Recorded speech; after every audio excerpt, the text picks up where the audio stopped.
Welcome to the Temple of Flame.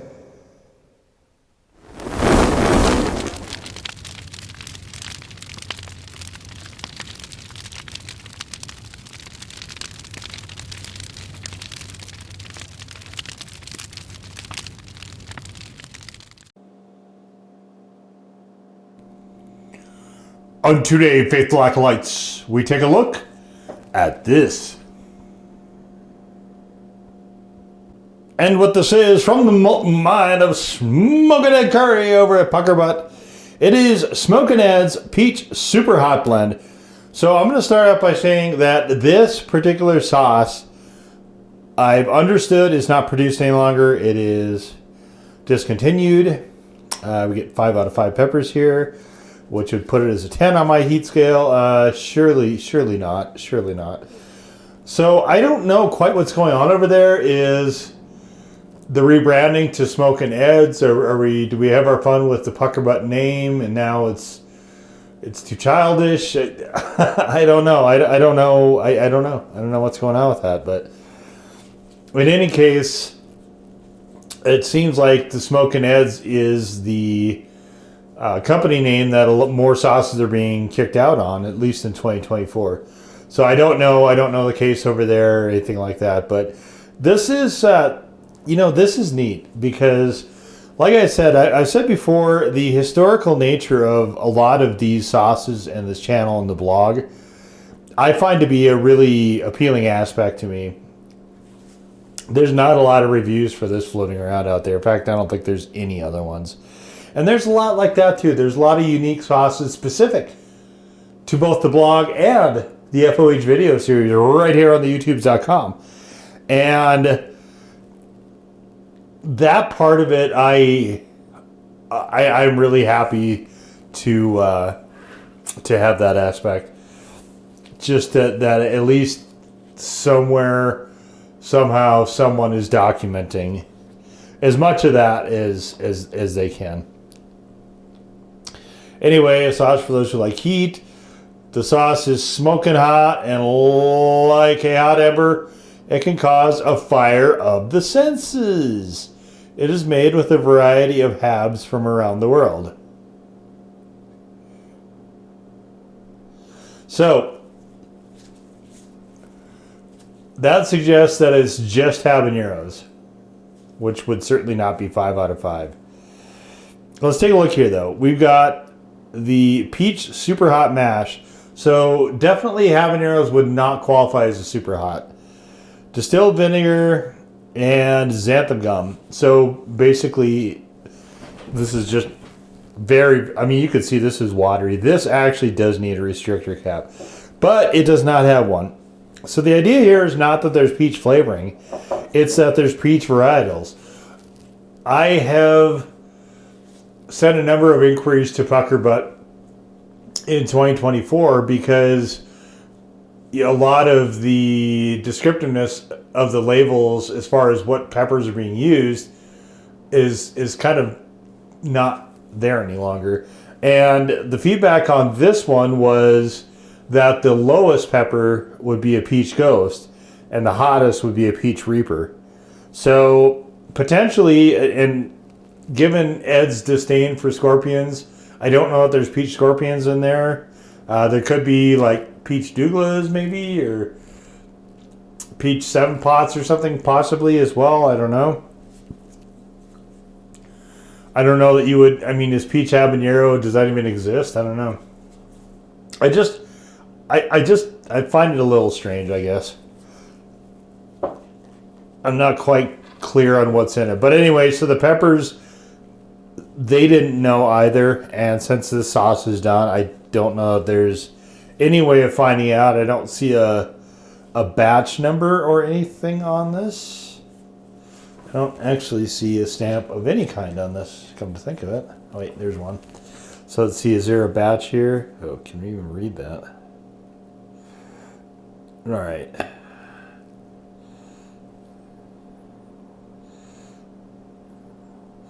So yeah, probably I would imagine would keep records of that, I would assume.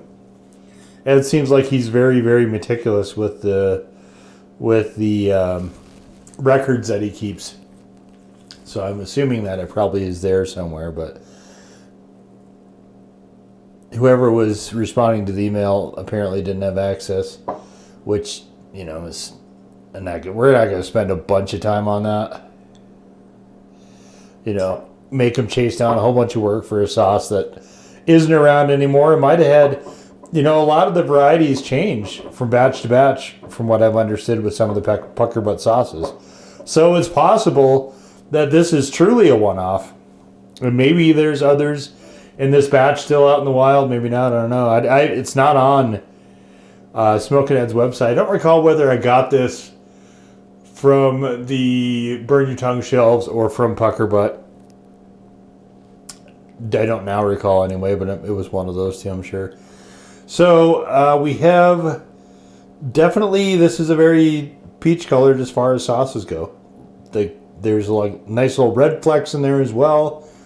So it could be something other than, you know, the peach variety as far as colors of peppers were used. I'm not quite sure. There is, interestingly, no salt in this. It is peppers, vinegar, and xanthan gum. And even with xanthan gum, we don't add the xanthan jiggles, so there can't be a lot of that in there. And this does not stay suspended. Like, this is a sauce that I have to agitate quite a bit. When you talk, you know, kind of the running joke for Tabasco is that it was a pepper-flavored vinegar. I think you know, like, that's exactly what this is. There's not, you know, I mean, it's not an insult, certainly, but it just kind of, that descriptor has always sort of entertained me, and now we have something that is actually right there. But anyway, you get a good look at the sauce. I mean, you can see it's kind of, there's particulates clustering in the middle there as well. So the xanthan gum, I think, was kind of a vain hope of keeping everything suspended, and it just didn't pan out. So, but like I said, I wish this had a restrictor. You saw when I was pouring it, it likes to run down the threads, which is kind of annoying. But for all that, let's get on into it.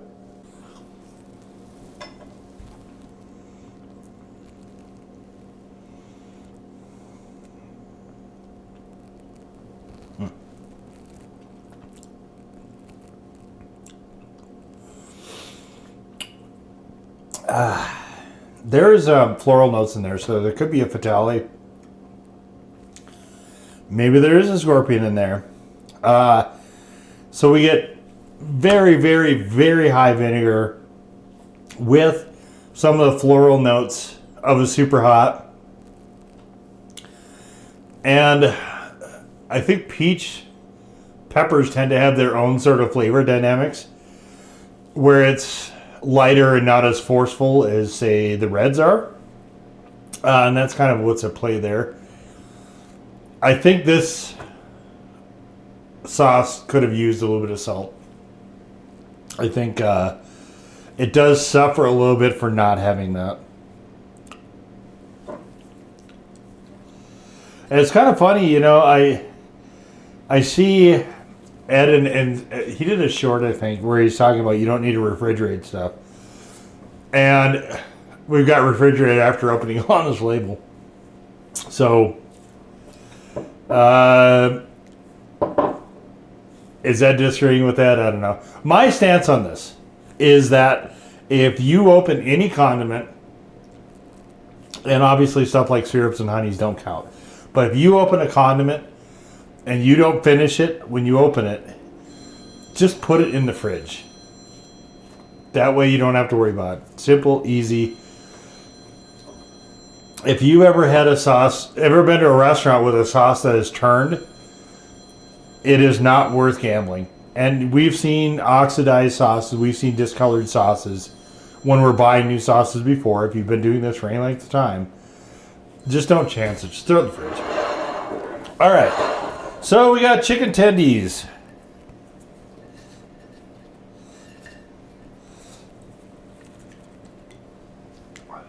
This most goes like a, I would say more like a Louisiana style. Although not having the salt is just... See, look at this. This is annoying. Look, you can see it just running right... Oh my God. To throw a restrictor cap, like, why would you not put one on there? You know, it's not really a measure of heat. A lot of people are like, oh, you know, I'll put a restrictor cap on there because that's only for people who are afraid of heat. Bullshit. Bullshit. Has strictly, as far as I'm concerned, that might have something to do with it, possibly. In the minds of some people, for me, it is strictly due to the consistency of the sauce. Look what happens when you don't have one on a sauce this thin. This is a watery thin sauce. It should have a restrictor cap. And maybe Ed just doesn't do it on principle. I don't know. I haven't had every single sauce. And that's just, I mean, it really is just a pet peeve of mine. But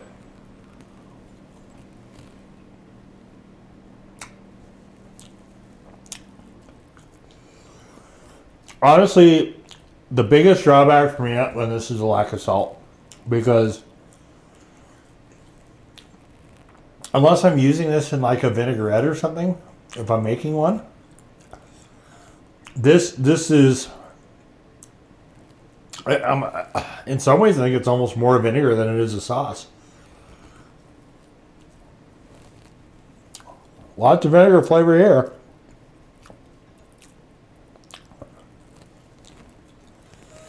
I ran into that when I use it on mac and cheese. I don't understand why. Like, why are we designing a sauce like this? Is this meant to be cooked with something else? I don't know.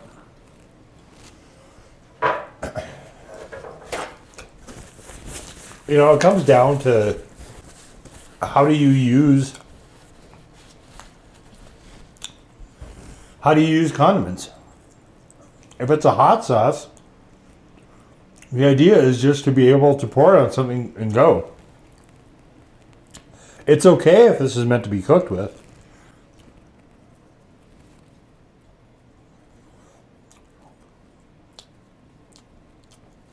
It's just a little baffling to me. It's like, I'm assuming that, well, I'm assuming a lot of things. I'm assuming that the way I'm imagining sauces go to market is the way they actually are. I'm imagining that the way that I would probably try to do it if I was taking a sauce to market is the way that they actually are. And I don't know.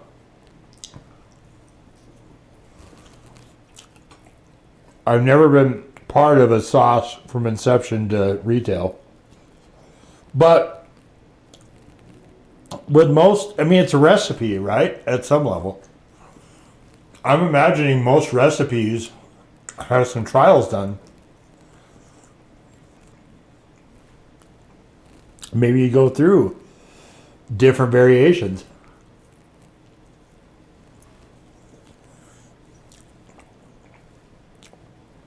And I don't know, maybe this one did. To me, it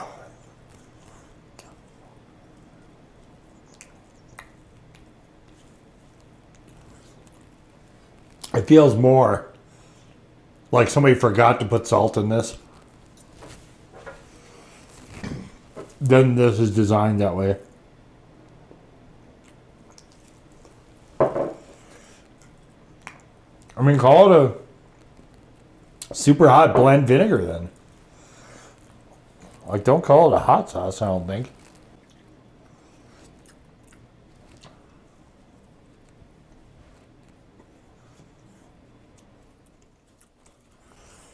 Certainly, Ed knows his way around a hot sauce or two. He certainly made some really good ones. That isn't in dispute. I just don't understand what we're doing here.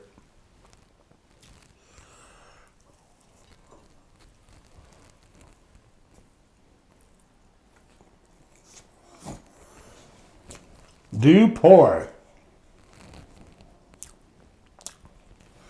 a vinegar on chicken strips. Not usually. Maybe this is meant to be like the malt vinegar for like fish and chips. Which I'm not also, by the way, much of a fan of. Maybe. I could see this being super interesting on like a deli sub sandwich, for instance, right? Where you've got, you know, some nice creamy mayo, some salty meats, a little splash of that, a couple splashes of that makes some sense if you want some heat.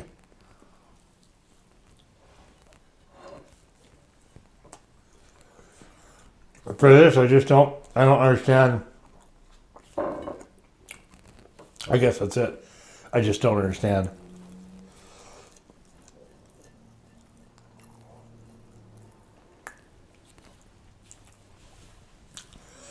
And maybe I'm not alone. And maybe that's why it's not produced anymore. I don't know.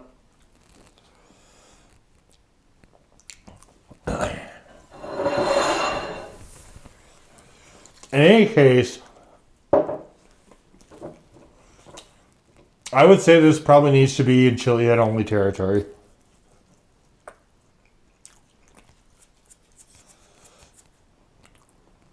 It is definitely hot enough and it builds well enough that I think this will be over challenging for most normies. Even if the peach super hot varietals tend to not pack quite the punch that their darker colored counterparts do. There's still plenty of heat here. Very solidly in chili head only territory. No question about that in my mind. And so, I mean, you can see we've gone through about 3/5 of this. Maybe that's what I do. Just keep it around, just splash it on sub sandwiches, or maybe I'll make a vinaigrette, some salads or something. I don't know. I don't use a lot of vinegar as a rule, but you know that is one nice thing that you could use this for. Since there's not salt, you're not going to be adding salt to a recipe. So, which, you know, hot sauces can do.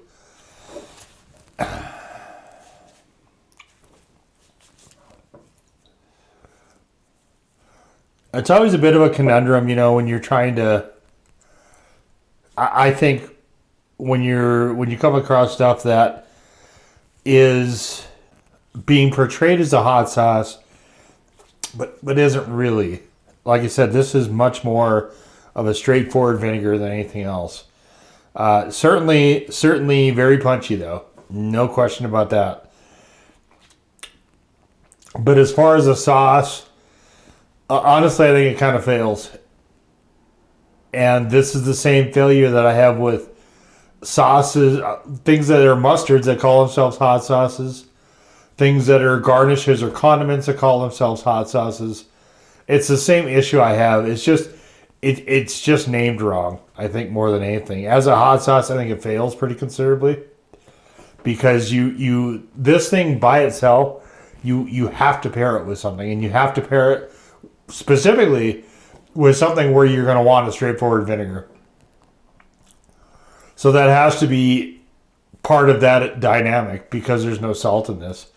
So, you know, maybe that's a broader discussion for another day, are, you know, what are the basic components of a hot sauce? And I'm trying to think of any other sauce that comes to mind that doesn't have salt in it. I'm kind of coming up with a blank. So salt maybe is one of those things that has to be there. I mean, it's kind of already defined in a way by the Louisiana styles, right? Where you have pepper, usually cayenne, vinegar, salt, sometimes water, sometimes xanthan gum, but those three, the pepper, the salt, and the vinegar, at minimum. It's like trying to balance, let's just say that you have pillars and at the top is a triangle, right? So you have one pillar, one pillar, one pillar. and then you have the things on top. Well, what happens if you take one of the pillars away? If you take salt away, you have vinegar pepper. If you take peppers away, you have salt and vinegar. And if you take vinegar away, you have salted peppers. So this is more pepper vinegar, or chile vinegar if you prefer. And yeah, I mean, I think that's really where this kind of qualifies. Is I realize I'm spending a lot of time on a product that doesn't exist anymore, but you never know. I mean, if the recipe is there, any of this can always come back.